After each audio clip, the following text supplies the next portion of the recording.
Right, we will make all the presentations available to you. We move on to the next presentation. It will be on platinum opportunities.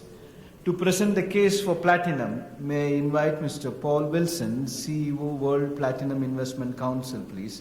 As I invite him, a brief introduction about Mr. Paul. Mr. Paul joined WPIC from Bain & Company, the global management consultancy, I beg your pardon, where he had the firm's UK financial practice. Paul is an investment and wealth management specialist who has enjoyed considerable involvement in the broad financial services sector over the last 25 years. He has also been deeply involved in the precious metals market. While at Bain & Company, Paul helped raise the investment attractiveness of gold by leading the development of the gold market's first and the largest exchange-traded fund. Alongside his role at WPIC, Paul is a group board independent director at Eugestion Holding SA and the chair of their UK business. Paul is also the chairman of Action Against Hunger UK, a global charity organization. With this introduction, ladies and gentlemen, put your hands together in welcoming Mr. Paul Wilson, CEO, World Platinum Investment Council.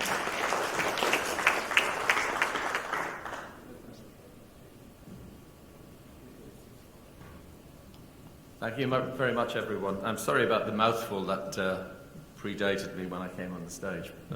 We'll try to move on and talk a little bit less about me from now on. Good morning, everyone here physically in Singapore, and hello to everyone who's on the lines around the world. It sounds as though there might be, in fact, several hundred people in China, and we're not too sure how many people there are in other countries, but welcome. I'd like to thank Albert and the SBMA for inviting us and giving us this opportunity to talk about platinum.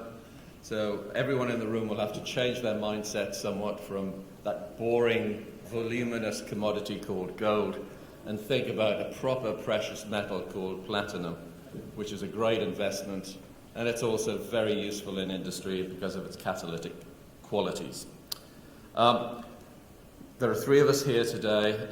We were disappointed that Wei Bin Deng, who is our senior executive responsible for Asia Pacific, could not be with us today. He is suffering the unfortunate lockdowns in China, where he lives in Shanghai. But hopefully they will be traveling very soon, and should we do this next year, and I hope we do, I'm sure Wei Bin will be here talking to you about the achievements of his team in Asia Pacific. The important time for platinum is now, we think. Platinum is a fascinating metal. It's a very attractive potential investment, and we believe the market is at a turning point. We've been active in the market as a council since 2014, and I'll tell you a little bit about us. But we are pleased to be here to learn from gold and learn from other precious metals and apply the access improvement that we see in other metals to platinum. But that is really what we've been focusing on for the last 8 years, trying to have more products go to market, providing more information about the platinum market, and hoping that more investors will purchase platinum as an investment asset. Let me tell you a little bit about, thank God the technology works. Let me tell you a little bit more about our council. We were established about 8 years ago in 2014. We are funded by the major platinum miners, PGM miners in South Africa, who are listed there: Anglo American, Implats, Northam, RBPlat, Cerebello, and Teresa. And what we do is we work to represent them in the marketplace and to provide improved investor demand by looking for insights and providing insights and research to investors, and by ensuring that there are abundant platinum investment products provided through attractive channels to investors. hopefully at a very tight margin, so it's a very good investment product. We work in the marketplace with partners. We have many partners around the world. We have some examples here.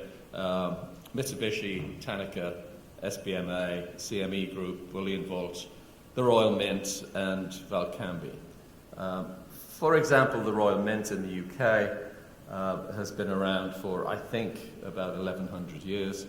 And prior to working with us as a partner, they had never sold any platinum bullion products. So, and they've sold now over the last 5 years way more than 50,000 ounces of platinum coins and bars, and their volumes are growing. So we're delighted about that partnership. We came into Shanghai in 2017, and we opened a small office there. We were fortunate to get Weibin Deng to join us. And we've been active in the China market, and we are now becoming active in the South Korea. We've been in Japan for a very long time, and we are considering an entry into Indonesia.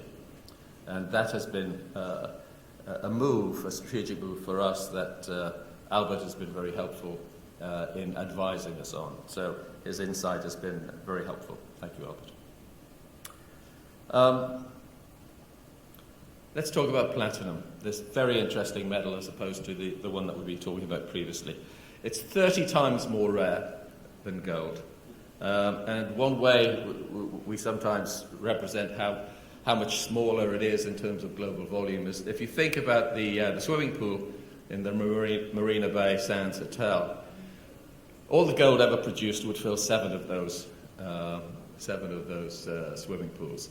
If you put all the platinum ever mined in there, it would come up to almost up to your knee deep in one pool. So a very much smaller volume globally. Platinum also has some very interesting characteristics. It's a fantastic catalyst which reduces the energy you need in many, many reactions around the world. And it melts at a very high temperature, so it's a very stable element. One other interesting thing is, while we're passionate about presenting this as an attractive investment product, we realize that compared to gold, which has $240 billion or so in ETFs, we have $4 billion in ETFs. And on the one hand, that's disappointing. On the other hand, we think it presents a fantastic opportunity for those people who are committed to platinum and realize that platinum has very attractive fundamentals going forward to invest further in the metal.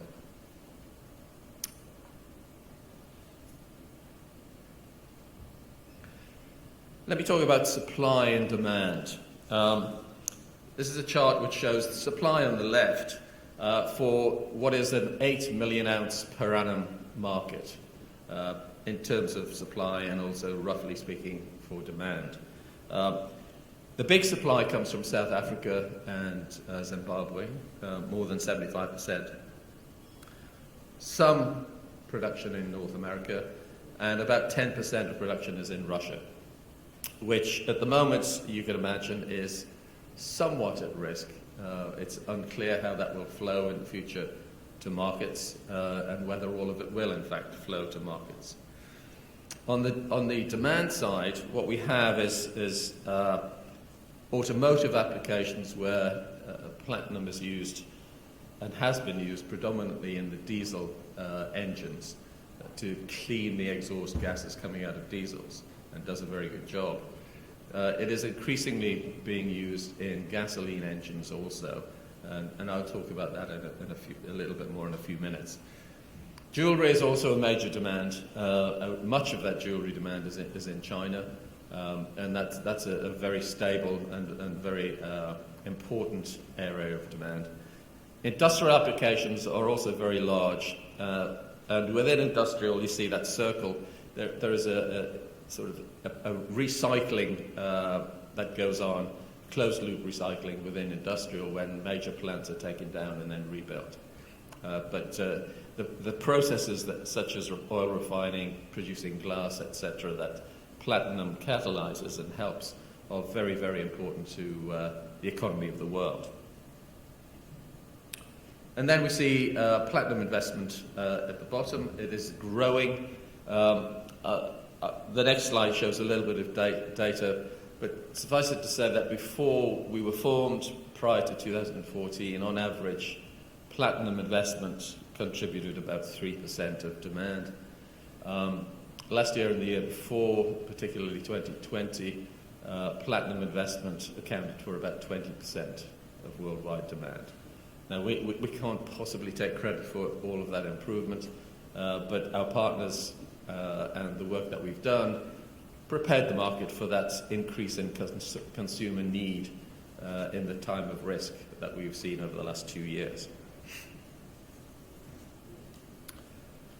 What we've helped to do is to provide more products so that when high global risk came along, that increased investment could be realized. We show on the left-hand chart the investment in thousands of ounces, which went up to, in 2020, 1.5 million. And on the right-hand side of that left-hand chart, we also show the percentage that's attributed, that red line, by investment. And it rose in 19 and 22 of the order of 15 to 20% of global demand.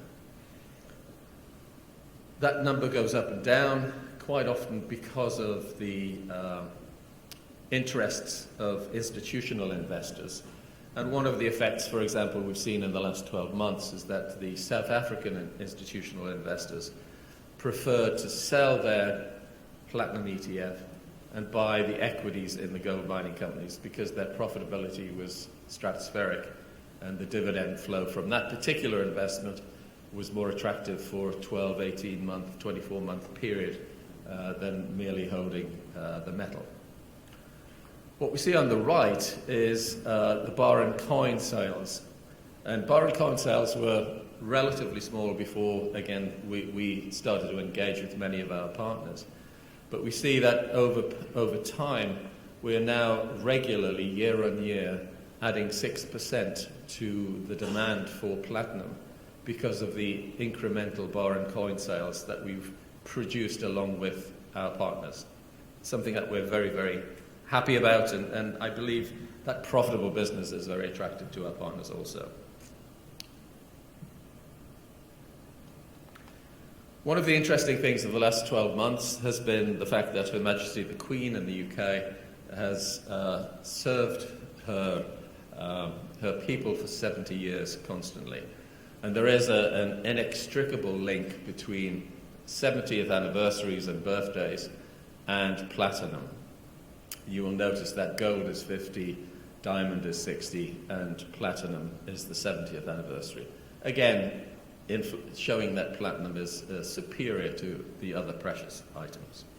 What we've done is encouraged our partner at the Royal Mint to produce an extremely large 2-kilogram platinum Britannia coin on the left, which is quite phenomenal.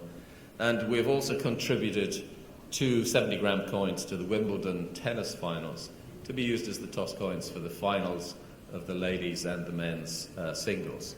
And that will give added PR and publicity to platinum as an attractive investment. So what have we been doing in Asia Pacific? We came in, as I said, in 2017. We inaugurated the Shanghai Platinum Week in 2021. Weibin was extremely influential in that event taking place for the first time. It will take place again this year. It's been deferred, though, to probably late summer or autumn time, depending on the ability to travel to Shanghai. And we have a new location, which will be very exciting for that event when it does take place. And I encourage you all to go there for the event when we announce when it will be. We've added this year to our partnerships in China, Metalor China, Baidijin, Yu Heng have joined a list of about 6 or 7 other partners who are selling platinum products. We've moved to mainly encouraging bars and coins, and we will move back increasingly into bank accounts and PAPs platinum accumulation plans. And that will be something that once the government unfreezes investment accounts in China, that will be something that we will be encouraging again. I've been told here that I've got 2 minutes 38 seconds, so I will try to be on time. We're here partly to talk about why you should invest in platinum, and the basic argument is that supply is really fairly constrained, and you will not see supply from mines growing in the near or medium-term future. And what we see in terms of demand growth is really quite exciting. It's exciting potentially in the short term, but very exciting medium term with a number of influences. Such things as substitution of platinum into exhaust catalysts to replace palladium in gasoline engines. And there will be a considerable boost coming from the hydrogen economy. Platinum being needed to produce hydrogen and also is essential in fuel cell electric vehicles to consume hydrogen and propel vehicles.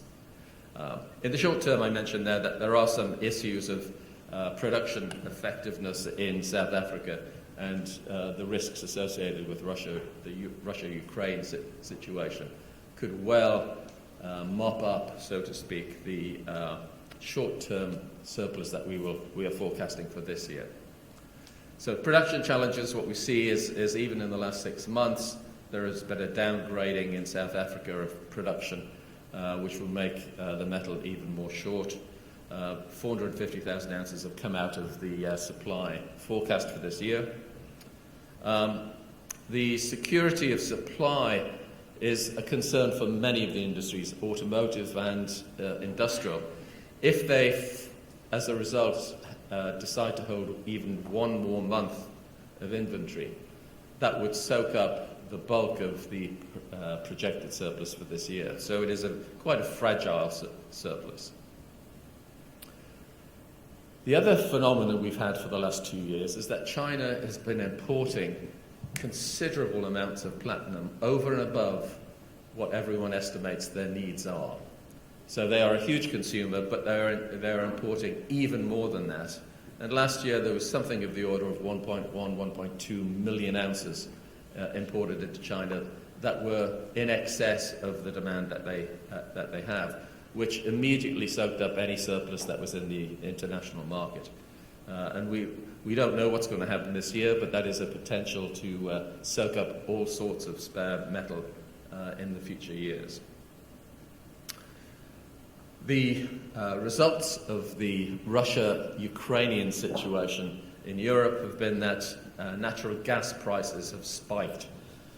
And by spiking, it's not good news for anyone really, but what it does is it makes the economics of creating green hydrogen as an alternative to natural gas much more attractive.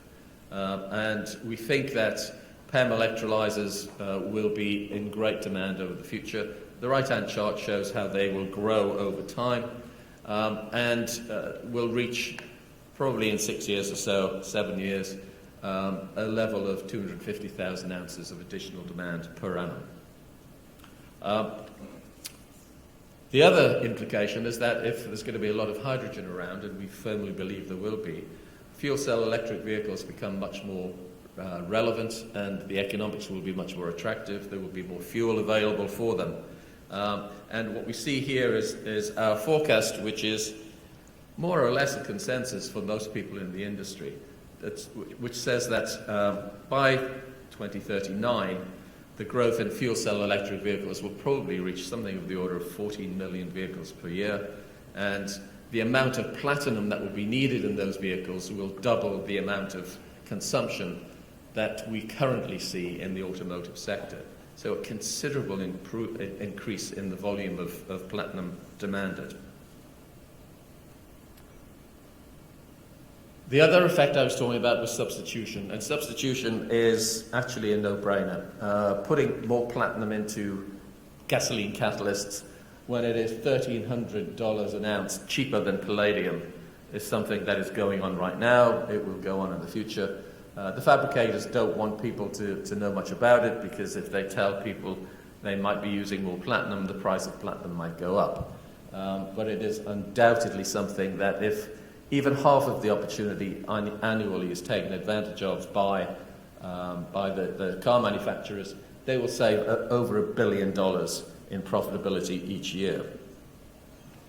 The other interesting issue is that the supply problems that I've just been talking about could soak up the small surplus that we're forecasting this year. So it's a very fragile surplus, if I may say so. Strangely, at the moment, while people are saying there might be a surplus coming up, the lease rates have peaked at 10%, which is a very unusual thing. It is indicating some aspect of short-term difficulty in getting supply. And the last time that happened was in 2020, and the 6 months that followed showed a rapid increase in the price of platinum. Whether that happens now, we obviously can't predict. So to summarize, we think platinum is a fantastic metal. It does wonderful things for the world, but it's also a potentially very interesting investment. And it's an investment that we think, because of supply and security, will in the short term be attractive. The buffer stocks which will be added, and potentially the excess imports into China will tighten supply. Increased platinum for palladium substitution is, as I say, a no-brainer, and will happen and is happening. And then the green hydrogen and fuel cell electric vehicle demand, which is coming along, will be massive. There may also be short-term shortages because of logistical and difficulties in particularly the European scene. So that's a summary. I think I've probably said it's an attractive investment enough times already in the last 10 minutes, but it is something that I think a sensible investor should be considering. Thank you very much, everybody.